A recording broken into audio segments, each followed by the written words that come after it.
After facing backlash for having nothing on their public schedules on the day the country honors Dr. Martin Luther King Jr., the president and vice president made a surprise visit to the MLK Memorial in D.C. today, a visit that lasted about 3 minutes and didn't even include a mention of Dr. King's name. It follows this comment from the vice president just one day earlier, attempting to compare Trump's push for a border wall to a quote from Martin Luther King's I Have a Dream speech.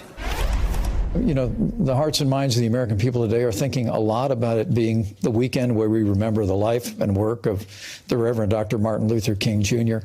One of my favorite quotes from Dr. King was, "Now is the time to make real the promises of democracy." You think of how he changed America. He inspired us to change through the legislative process to become a more perfect union. That's exactly what President Trump is calling on the Congress to do. The NAACP called Pence's comments an insult to Dr. King's legacy, while Dr. King's son, Martin Luther King III, stated his father was a bridge builder, not a wall builder. Pence's comments seem even more stunning when you hear Martin Luther King Jr.'s own reaction to seeing a physical barrier in place. Here he is in Germany in 1964, looking at the Berlin Wall. This is your first glimpse at the wall, is it, Dr. Yes, King? it is. This is my first glimpse of the wall. And do you find it depressing? Yes, I certainly do. It symbolizes the divisions of mankind. Have you ever seen anything so disastrous as this? Not really. Certainly there are the divisions that continue to exist, but when it's symbolized with an actual wall, it becomes very depressing. So, Mr. Vice President, you better keep fighting with the fake media because Martin Luther King is way, way, way out of your league. I don't even know what to say. I mean, it's incredible. When we had the National Action Network breakfast this morning, Martin III and I, Vice President, Biden was there and others, and then in Harlem just now. I honestly, first of all, don't believe they intended to do anything for Dr. King's birthday. Of course they didn't. Who does going to a memorial in secret? I mean, why wouldn't it have been on the schedule if they intended to do it? I mean, you don't just decide I'm going to privately get the vice president to sneak by Dr. King's memorial to surprise who? The monuments? I mean, first of all, he was reacting to the fact that all of us were attacking him.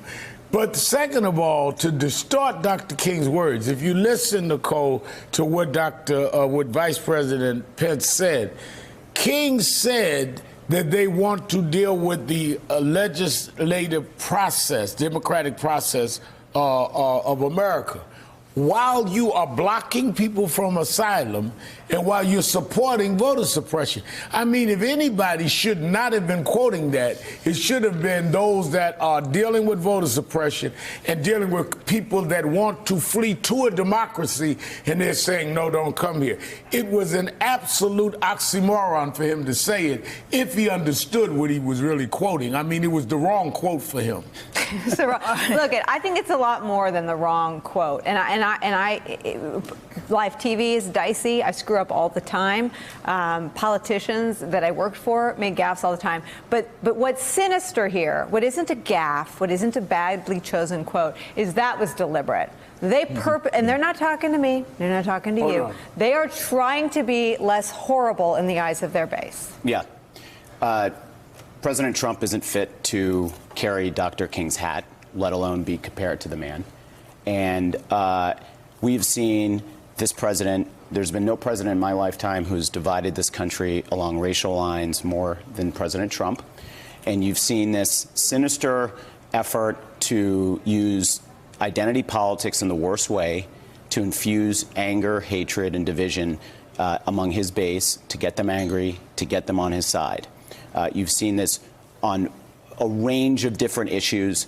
You remember when we were talking about immigration several months ago, he talked about S-hole countries and pontificated or wondered why we couldn't have more people from white countries like Norway. How he used the protests by NFL players to play at his base, to motivate them, to get them angry. He called NFL players SOBs. I mean, this man has done, not to mention everything he said about immigrants and women, this man has divided this country more so than anyone. And the fact that Vice President Pence would even put him in the same sentence as Dr. King is disgraceful. Let me just add one thing to your point, because we wanted to show all those moments, but we had a conversation as a TV staff that we've played the racism tape too many times. That there's always an addition to the reel. I mean, you just named a highlight reel of his most divisive comments. And I'm sure I left a few off. Right, I'm sure you left a few off that prove that he is, in his heart, he would appear to be a racist. He makes so many, and he adds to it so often that we decided not to play it today. I mean, that might have been a mistake. Maybe it was a perfect day to remind everybody what he does. I think if we understand why Dr. King is in history, that we have to confront it. I mean, if Dr. King had gotten tired of pointing out people's bigotry and racism, blacks would still be in the back of the bus. I mean, you have to keep reminding people of the unfairness and the inequality, particularly when you have people that have state power. We're not talking about a guy who just has an opinion. He is the president of the United States. He's over the cabinet. He decides how we deal with goods and services. And for them to sit there while they are coming with this racist immigration policy and voting policy, and act like they can clothe it with a 3-minute or 90-second drive by Dr. King's memorial is an insult to Dr. King and an insult to the intelligence of the American public. And what it reminds me of is the big lies of all totalitarians. They take the non-fact and they try to convince you it's true.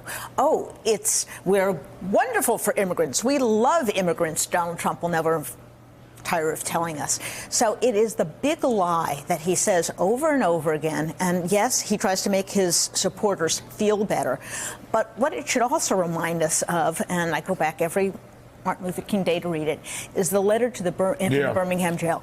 That was a letter back to white ministers telling them, do not be complacent. Do not tell us to go slow. Do not tell us that we should abide by the law because it's an unjust law. It was a way of calling their attention and calling them to conscience. And Trump does the opposite. He calls the worst in everyone. He allows people to make excuses for themselves and others. And he is the darkness rather than the light. And for him to do this and Pence to do this shows that they really have no shame whatsoever. Ron Klain, I'm sorry. I was just going to say he's provided a permission structure to a lot of folks on the far right, white nationalists, extremists, really beginning during the campaign, but certainly at Charlottesville. I mean, when he did sort of like both sides. Right.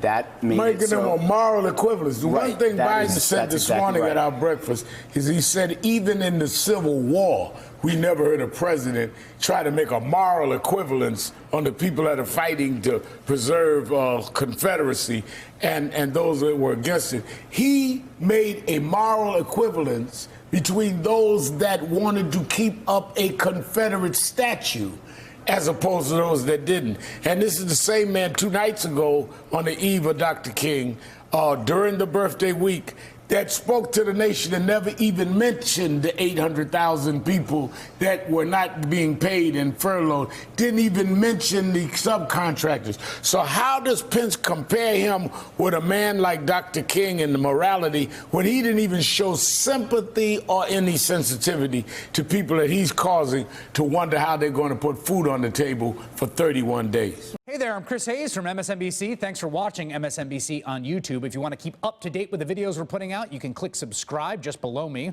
or click over on this list to see lots of other great videos.